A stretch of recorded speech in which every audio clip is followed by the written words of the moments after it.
Hi guys, it's Coach Joe Micela, Performance One Advanced Sports Training, 2012 Olympic team coach. We get asked a lot about accessory exercises for Olympic weightlifters. And one grouping of exercises that we find that is very important for both male and female weightlifters to do in part of their workout is upper back exercises to help balance out all the movements that we're doing with the barbell, with our snatch and our clean and jerk. It is very important to have that strength, not only in the lats, the rhomboids, the lower traps, and how that all ties in together. And today we're going to talk about just a couple exercises that we use. There's a plethora of exercises that you could use, but some that we use here at Performance One to help our athletes get that needed benefit of that upper back strength. So many times, like I said, we're spending it with lower back exercises, with deadlifts and pulls and hyperextensions and good mornings and RDLs, but we got to go a little bit higher up. And that can help stabilization with the front squat. That can help with stabilization with barbells over our head.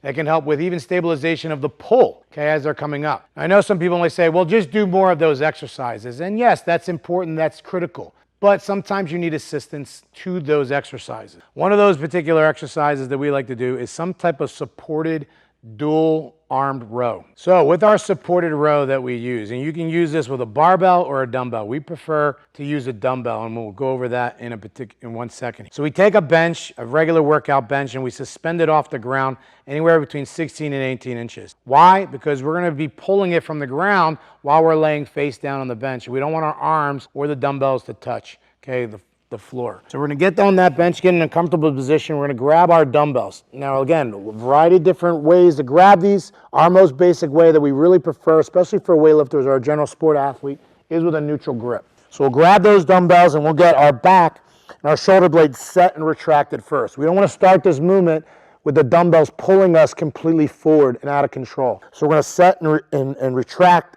those lats and those rhomboids first, squeezing and gripping the dumbbells, and then performing a row, okay? Bringing those dumbbells as high up as we can in a range of a position that is below our chest line, but not all the way down to our hip. By bringing that dumbbell in, not only we're stressing the grip in the forearms, a little bit in the biceps, but into that lat, but even into that rhomboid and that lower trap. So we keep those dumbbells, like I said, with that range of motion set, and we row. We can do a variation where we're getting our arms in a slightly wider position. And what we love doing at this exercise is every set, last rep of every set, we like to hold it for an extra 5 to 10 to 15 seconds, okay? We're big fans of isometric exercises in here. Why do we like doing it with dumbbells versus a barbell? One, to work on imbalances. Plus, we use a barbell so much with our snatch, with our clean, with our presses, with our other movements, we want to have some balance, okay, between right side and left side. So we can't always address overcompensation or dominance issues with the barbell. Main movements, always barbell. Anything that's an accessory or an assistance exercise, and my personal belief is that we use dumbbells. So if I know I have a lagging left side, I want to balance that out. We like this to be supported. We also take the lower back out of the equation. Okay, by taking the lower back out of the equation, we do so much already. Okay, lower back's not an issue. We want to take it out and just really focus on that upper back, on that upper and that mid range of movement. So again, when we're pulling that dumbbell upward, grip strength, forearm, little bicep. Okay, we want to get then that shoulder, but mainly through that lat and then into that rhomboid. Are we bodybuilders? No, but we're using this as that functional range of motion so that we have that supporting strength. We're doing 2 arms at one time efficiency, but we're using dumbbells so we can understand how we're out controlling that movement. If you don't have access to something of this nature, is to just kneel down. Why, again, with the stabilization of kneeling? Again, I want to take out any other momentum out of the equation. I am not a fan, and sometimes you'll see, and it's always in particular the Chinese athletes, that will almost do like a panda pull with the dumbbell. Again, I'm not a fan. This is not the exercise to try to develop upper back explosiveness. We're using this as an assistance exercise to develop the control and the smaller tie-ins of those muscles in the upper back, shoulder, the lower portion of the trap. Okay, we don't want it to be necessarily dynamic in nature. There's not a need for it. If anything, I'm going to support left hand, left knee down. I'm going to try to take so much of a square stance with my body. Again, I'm grabbing the dumbbell, and I like to, again, get a little bit of the retraction of that shoulder and bring it back. We're not a pure bodybuilder. We're going to bring it out, and we're swinging it back. We want to get, boom, mid-range of motion to that rib cage. We're not getting out here and coming back over here. We'll use other movements for that, okay? Plus we get in this momentum angle, and it's not ideal. Next you know, you see these people using 160-pound dumbbells to do this exercise, where if they had to stop, they can't do it. We don't want to do that. We just want to get in that range of motion to get all that musculature right behind the shoulder, into the lat, into the rhomboid. If we needed to, we would just do it as a supported movement with one hand down, pulling the dumbbell in without having to put it down. Is there any benefit to either one of them? Not really. Again, when I'm doing movements like this in isolation, I like to stay with my knee down on the bench. Okay, I don't like to bend over anymore because I don't want to put any more stress on my lower back or my hamstrings, because I did all that in my main movement. Again, if you're a bodybuilder, this is the only thing you're doing, then yeah, you can do a suspended with a barbell. Most people do a bent over barbell row wrong. They're stressing too much of their lower back, and that's not what you really want to do, okay? It's a great exercise if it's done right. Too many people do it wrong. What's my goal? Upper back. Take everything else out of the equation, with it being either supported or kneeling. Control the range of motion. Get a little bit of a stretch, not dramatic. Stop, then continue that range of motion through the row. I like all three of those variations of those movements, but particularly I like it supported with 2 dumbbells in a neutral grip fashion to bring it in. Again, can't stress enough the grip strength, the tie into the forearm, and then into the lat, into that lower portion of the trap. A great exercise to do for, again, weightlifters, for upper back development. Again, the back encompasses both your lats, your latissimus dorsi, the rhomboids, which is kind of more in the middle portion of the back, and then how your trapezius, your traps, tie in down low. Now there's other little muscles, but we're talking about those main guys, okay? We really like to add into our program is some type of pull-up. Pulling up or doing, some people may say pull-ups, some people use them as a chin.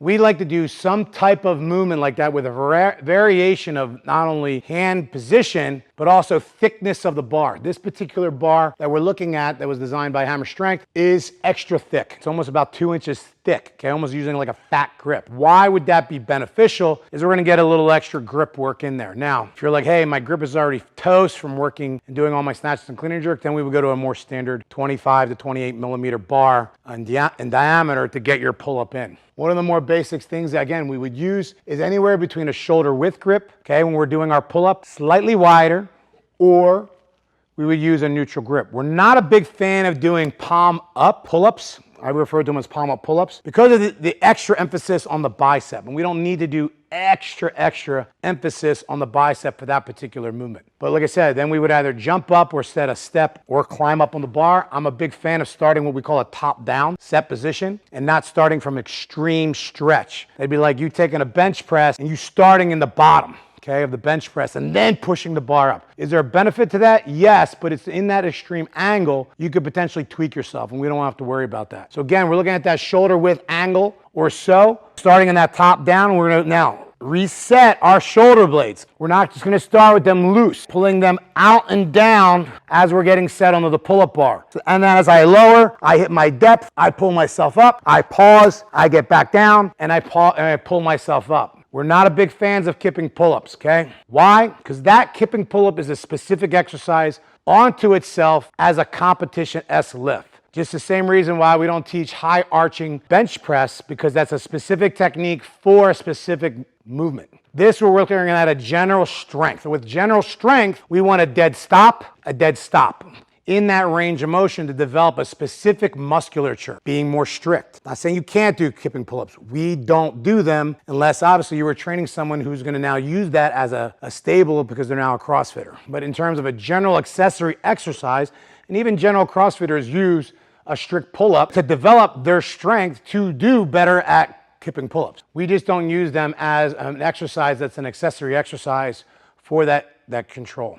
Palm down, locking your lats in position and recovering up. I'm also a big fan, like we did with the neutral grip on the dumbbell rows earlier, is also taking that same neutral grip with any type of pull-up. Again, why? Because I just feel that natural angle as an athlete for a weightlifter because of the turnover angle with our clean is going to be more beneficial. Do we need to develop, a 5-foot wingspan as Ronnie Coleman as a bodybuilder? No. Maximum lat width is not imperative, but rhomboid depth is. Setting the shoulder blades down in that top down position, lowering ourselves to our ideal bottom position, pulling ourselves up. What I also like to do here, along with, as we do with our any type of rowing, any type of back movement, is have some type of pause. Either starting with a 5-second or 10-second pause, and then commencing with the repetitions, or do the repetitions and then finishing at the top of the 5-second pause. We get a lot of, well, coach, I can't even do one pull-up. I'm a heavyweight, I'm a girl, I'm 12. I'm not strong enough to do any pull-ups. Add a band on top of the pull-up bar, step onto the band, kneel onto the band, set up a band across the bench, the rack, step on it, use it as an assistance until you're ready to do more. Even if you get 5 with an assisted band, it's better than nothing. If you're a heavyweight guy, you're 150 kilos, you're like, man, I can do 1. Great. Do sets of 1. Get up there, do a set of 1, step off, walk around the room for a little bit and come back. Get 10 singles in. That's all right. Well, it's not a ton of volume. Well, you're 300 pounds. You're 330 pounds. How many other people are doing 330-pound pull-ups? No. So 1 is a lot, okay? It's a lot for you. So that still can suffice that movement. It's not a big fan of palm up. I prefer to keep the palms down or neutral when we're doing our pull up. If you get really good at it, we like to use a little bit of extra weight when we're doing it. Like with the rows, and I may have mentioned it, I may have not, with our pull-ups, what's our set and rep range? Minimum is 3, up to about 10 to 12 repetitions. How many total sets? Maximum 5. You're more of an off season, you can get a little more bonkers. But in reality, anywhere between, like I said, that 3 sets, maybe up to 5 sets, anywhere between 1 rep up to about 10 to 12 repetitions. You start getting more than 12 repetitions, like I said, add weight. You don't need to, there's nothing really in it for you to go above and beyond that. I also like doing a pull-up is that it acts as traction, not only for your shoulders, your shoulder girdle, but also for your spine. Sometimes, like I said, when we've done heavy squats, I like to do some type of pull-up later in that workout just to work on that decompression of the spine, okay? Just allowing that body through gravity to get that, and especially the shoulders, just letting them hang. Let their shoulders hang just a little bit in that bottom position for that shoulder health is always a great exercise. Again, there's a million variations of these, but these are some of the basic ones that we use, and you should use them as well. One of the last movements that we like to use with any type of upper back movement, and if you have access to it, is some type of horizontal row, okay? Some type of cable row. And again, because we're doing so many things in these other planes of motions, we want to change it up a little bit. Again, we don't have a ton of machines here, but we do have access to a multi-directional cable machine. So what we like to do is either get the athlete either into a partial squat or into a slight lunge, setting the cable machine up anywhere that is now in between their belly button and their chest level. I'm not pulling it up to my face, nor I'm pulling it low below my hip line. Opposite angle. Left leg is in front, right hand is down. I like to start with a palm down movement, and then I'm gonna rotate as I row underneath my chest. Why I also like this is I like to get that little bit of a rotation. I'll set, bring myself back into a perpendicular plane. I'll retract the shoulder, decompressing, so not letting it get shrugged up in the air, and then I'll rotate. I'll bring it back, unlock, get that little bit of a stretch, and then bring it back in. I like this general movement because we're adding that aspect of rotation. And it's a little bit safer than doing it on the ground with a dumbbell because we can build too much extra momentum. Again, I'm doing this in a very controlled manner with that stretch, set, and go. I'm not just going bonkers with this thing. Again, is there a variation of that? Yes, if you're teaching someone to be a rotational athlete like a thrower, but not here. We're not trying to that. We're trying to aid our weightlifters to work on smaller assistance exercises for their overall development. I get a little stretch, I set, and I pull. I hold. Again, big fan of that isometric. So again, we're bringing in that motion. Can you change up your grip angle? Yes. I always like to rotate my hands when we're doing anything with cables because of bringing that control of that lat and that rhomboid in there. You can vary the angle that you're doing this range of motion fairly easily. I try to keep it as horizontal as possible. Again, mid-back, we're getting that lat, we're getting the rhomboid, we're getting the rear delt, we're getting the lower trap. These are all critical junction points for athletes when they're front squatting, even athletes when they're back squatting. I've seen more athletes, they'll lose a back squat, has nothing to do with their leg strength, but they'll lose their upper back. They don't know how to set. Now, can you get that from actually doing the back squat? Yes, but sometimes we need some extra work, especially with our female athletes that just are already naturally lacking the same upper body strength that our male athletes have. So we need to work on that. If you grab all your male athletes to your female athletes, not as many female athletes can do your pull-ups, can do a lot of the upper body pulling exercises. It's only going to help their balance of holding these heavy weights over their head. If their traps and their upper back can be more supportive, that bar is not going to move around us. Every Olympic weightlifter you see at a high level, you see them take their shirt off and look just at their back. What do? You see a big trap Boom, you see some rhomboid, then you see their lower back Christmas tree, and then you see the butt and the legs. But in that mid back, okay, it's fully developed. Again, it's not super wide looking like a bodybuilder, but it's thick. You can almost take your hand and put it in the middle of their back, almost up to their middle of their shoulder blades. It can go about 2 or 3 inches deep because they know that they've developed that control. But again, we use everything dynamic in our other room to be explosive. You don't have to be super dynamic with your pull-ups, your rows, and your dumbbell rows. Okay, you don't. I would take your time there to work more on control, slow the tempo down a little bit, develop that muscle control, develop that tendon strength. And that's what it is. It's part accessory, part prehabilitation for what you're gonna do over there. It's performance-based because it's assisting you do that other stuff. Again, you don't need to spend 4 hours on this side of the room doing 10 sets of these exercises. 2 days a week, maximum up to 3 days a week. You get closer to closer to a competition, you cut it back down. Maybe you only need it once.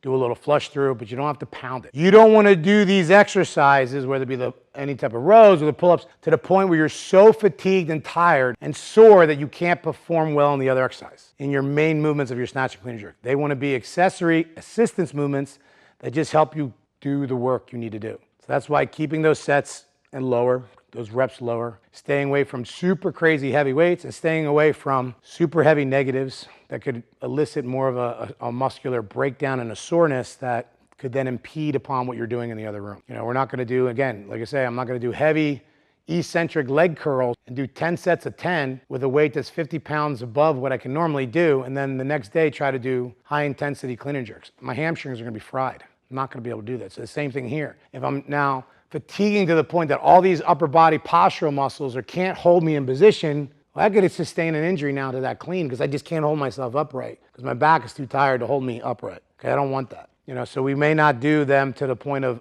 ultimate fatigue. Again, far off season, give it a shot. Guys, 75% of the people that watch our videos don't subscribe to our channel. Please subscribe to our channel. Send us some comments, send us some information of things that you would like to see us talk about. Please also send us your videos of you lifting. We would like to break it down and give you some pointers, but we would do it on our channel. Like I said, it can only help you out. Thank you and take care.